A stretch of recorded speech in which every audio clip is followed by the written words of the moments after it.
بسم اللہ الرحمن الرحیم۔ السلام علیکم ناظرین، جاوید ٹی وی پر سبھی دیکھنے اور سننے والوں کو خوش آمدید۔ تو ناظرین، آج کی اس ویڈیو میں ہم بات کرنے والے ہیں خواتین کے سر کے بالوں کے بارے میں کہ آخر یہ اتنے مہنگے کیوں فروخت ہوتے ہیں اور آخر ان سے کیا کام کیا جاتا ہے۔ تو ہمارے ساتھ رہیے گا اور ویڈیو کو آخر تک مکمل دیکھیے گا۔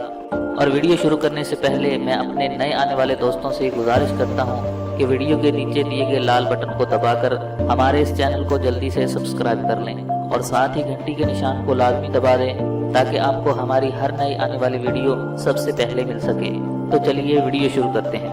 ناظرین، ملک کے مختلف علاقوں میں گلیوں اور بازاروں میں آپ نے اکثر دیکھا ہوگا خواتین کے سر کے بال خریدنے والے لوگ آپ کو نظر آتے ہوں گے، اور یہ لوگ آوازیں دے دے کر کہہ رہے ہوتے ہیں کہ خواتین کے سر کے بال بیچ لو۔ تو آخر یہ بال کیا کرتے ہیں اور ان سے کون سے کام لیے جاتے ہیں؟ اور یہ لوگ اکثر کچرے کے ڈھیروں سے بھی بال اکٹھے کرتے ہوئے نظر آتے ہیں جو خواتین کوڑے کی نظر کر دیتی ہیں۔ تو یہ لوگ اس جواز کی بنیاد پر سر کے بال خریدتے ہیں کہ یہ اعضاء کی پیوند کاری میں استعمال ہوتے ہیں۔ لیکن ناظرین، چند روز پہلے ہی یہ انکشاف ہوا ہے کہ سر میں کنگھی کرتے ہوئے خواتین کے جو بال ٹوٹ جاتے ہیں، ان کو کالا جادو کرنے والے عامل اپنے کارندوں کے ذریعے خریدتے ہیں، کیونکہ یہ بال بے اولادی، گھریلو ناچاکی، محبت میں ناکامی اور کاروباری خسارے کے توڑ اور دوسروں کو نقصان پہنچانے کی غرض سے خواتین کے بالوں پر کالا جادو کیا جاتا ہے۔ اس طرح بیوٹی پارلرز اور کباڑیوں کے ذریعے بالوں کی خرید و فروخت ایک منافع بخش کاروبار بن چکا ہے۔ اور ناظرین، جادو واقعات کو غیر فطری طور پر ظہور پذیر لانے کا ایک فن ہے، جبکہ کالا جادو ایک ایسا سفلی عمل ہے جو ارواح خبیثہ یا شیاطین کی استعانت اور مدد اور ناجائز طریقے سے کسی کو نقصان پہنچانے کے لیے استعمال کیا جائے۔ جادو یہ برحق ہے اور اس کے عجیب و غریب اثرات جادو زدہ شخص میں ظاہر ہوتے ہیں۔ کالے جادو سے متاثرہ شخص شدید توہمات میں گھر جاتا ہے اور بعض صورتوں میں تو وہ سخت بیمار بھی ہو جاتا ہے اور اسے علاج معالجے سے بھی کوئی شفا نہیں ہوتی۔ البتہ اس کا روحانی علاج کرانا یہ درست طریقہ ہے۔ عاملوں کو کالے علم کے لیے بعض اشیاء یہ آسانی سے دستیاب ہو جاتی ہیں، جیسے کالے بکرے کا سر، انڈے، بکرے کی کلیجی وغیرہ۔ لیکن انسانی ہڈیاں، خواتین کے ایسے بال جو سر میں کنگھی کرنے کے دوران ٹوٹ گئے ہوں، اور مردوں کے کفن کا ٹکڑا حاصل کرنے کے لیے عاملوں کو کافی تگ و دو کرنی پڑتی ہے۔ ناظرین، خواتین کے بال خریدنے کے لیے جہاں ان عاملوں کے کرندے بیپاری موجود ہیں، وہیں انسانی ہڈیاں اور کفن کا ٹکڑا حاصل کرنے کے لیے بھی قبرستان کے گورکنوں کی خدمات حاصل کی جاتی ہیں،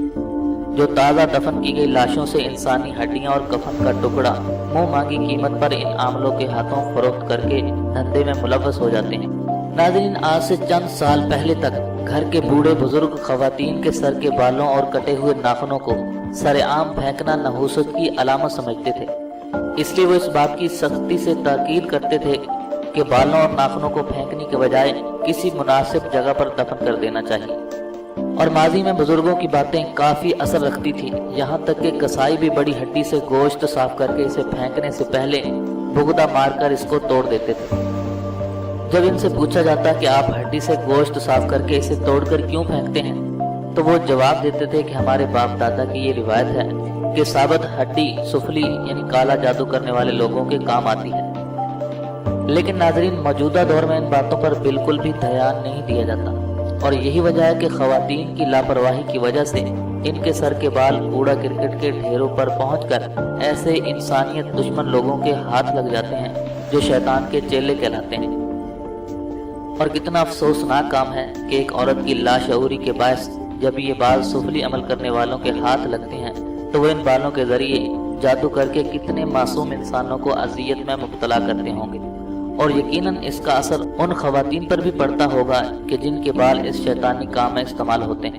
اور ناظرین، دین اسلام میں جادو کو حرام قرار دیا گیا ہے، اور اسے سیکھنے اور سکھانے والا دونوں دوزخی ہیں، کیونکہ یہ بندے کو اللہ اور اس کے رسول کے احکام سے دور کرتا ہے۔ جادو کی بنیاد چونکہ گندگی ہوتی ہے، اس لیے اسے سیکھنے کے لیے سب سے پہلے اپنا ایمان فروخت کرنا پڑتا ہے، اور پھر ہر وہ کام کرنا پڑتا ہے جو بندے کو گناہ کی تاریکیوں میں گم کر دے۔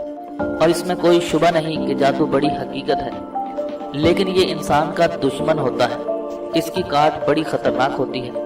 اور البتہ قرآنی تعلیمات کے ذریعے اس کے اثر کو زائل